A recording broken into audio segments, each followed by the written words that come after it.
மக்களை சுரண்டக்கூடாது. வியாபாரம் என்பது ஒரு சேவையாக இருக்கணும், ஒரு தொண்டாக இருக்கணும், அது ஒரு பெரிய இபாதத்தா இருக்கணும். வியாபாரம் என்னது? அது ஒரு வணக்கம், நமக்கு லாபம் கிடைக்கும், அது ஒரு விஷயம். மக்களுக்கு உதவி செய்யறோம் ஒரு நல்ல எண்ணத்துல செய்யும் பொழுது அதனால அல்லாஹ் என்ன செய்யும், நமக்கு கூலி கிடைக்கும். மக்கள் கஷ்டம் இல்லாம அவங்களும் நல்லபடியா இருக்கணும், நம்மளும் நல்லபடியா இருக்கணும் அப்படின்னு செய்யக்கூடிய ஒன்றை சுரண்டி மக்களை கஷ்டப்படுத்துவதற்கு ஒரு கருவியாக பயன்படுத்தக்கூடாது என்பதற்கு தான் ரசூல் ஸல்லல்லாஹு அலைஹி வஸல்லம் அவர்கள் இதை ரொம்ப தெளிவா சொல்றாங்க.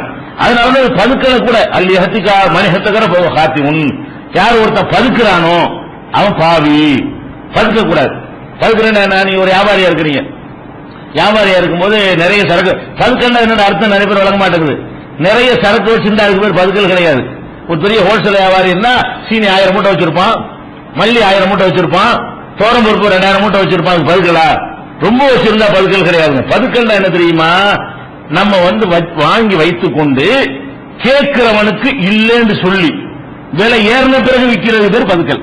நீங்க 1,00,000 மூட்டை கூட வச்சுக்கலாம், யாரு கேட்டாலும் கொடுத்துட்டு இருக்கணும். கேட்கணும், பஜார் நிலவரம் நல்லபடியா போயிட்டு இருக்கு, சூடா போயிட்டு இருக்குது, 2 நாளைக்கு விற்காம இருந்தோம்னு சொன்னா அதோட ரேட்டை வேற அப்படின்னு நினைக்க கூடாது. நம்மகிட்ட 1,00,000 தோரம் பருப்பு மூட்டை இருக்குன்னு வைங்களேன், நம்ம கேட்கறானா நம்ம என்ன செய்யறது? தோரம் பருப்பு மூட்டைக்கு 200 ரூபாய் கூடி போச்சான்னு போன் வரும். என்ன செய்யறது? தோரம் பருப்பா இல்லையே, மூளை வச்சுக்கிட்டு நாளைக்கு கேட்டாலும் இல்லையாமா, எப்ப கொடுப்பான் அவன்? இல்ல தடுமாறி கிடுமாறி எங்கேயும் இல்லைன்னு வந்த பிறகு வருவானா 200 ரூபாய் கூடி போச்சுப்ப அப்படிமா. அன்னைக்கு கூட்டலாம், எப்ப கூட்டலாம்? நீ கேட்கிறவனுக்கு அன்னைக்கு உள்ள நடப்பது கொடுத்துக்கிட்டே இருக்கணும்.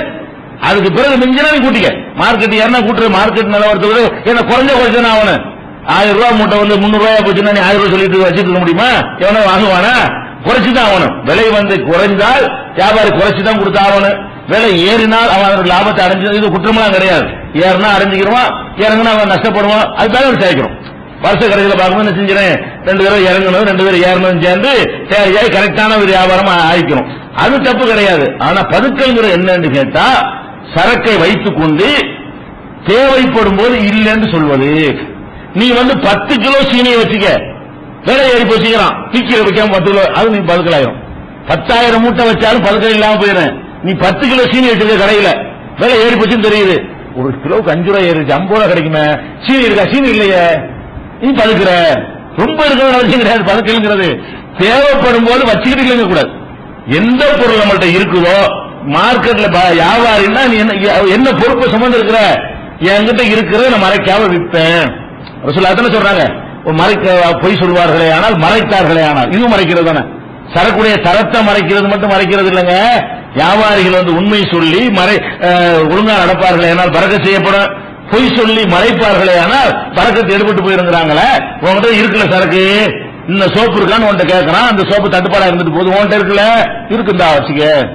நீ கேட்கும் போது கொடுத்துட்டு இருக்கணும். அப்ப இல்லைன்னா இல்லைன்னு சொல்லணும். வச்சுக்கிட்டு இல்லைன்னு சொல்வது அது பதுக்கல். அப்ப இதெல்லாம் எதுக்கு ரசூலுல்லாஹ் இதெல்லாம் சொல்றாங்க? வெறுமனே தொழுகை நோன்பு மட்டும் சொல்லாம இதெல்லாம் எதுக்கு சொல்றாங்கன்னா மனிதர்கள் யாரும் கஷ்டப்படக்கூடாது, வியாபாரியும் கஷ்டப்பட வேண்டாம், மக்கள் கஷ்டப்பட வேண்டாம் என்பதுல அவ்வளவு தெளிவாக ரசூல் ஸல்லல்லாஹு அலைஹி வஸல்லம் அவர்கள் இருக்கிறாங்க. இதை விளக்கின இதெல்லாம் நவீன காலத்தில் நடக்கக்கூடிய ஒரு வியாபாரத்துல என்னென்ன மோசடி இருக்குங்கிறத இதை வச்சு நீங்க ஊகிச்சுக்கலாம்.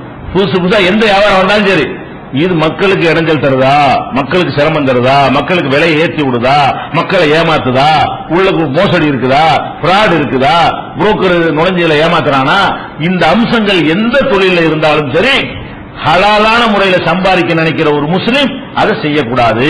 இதை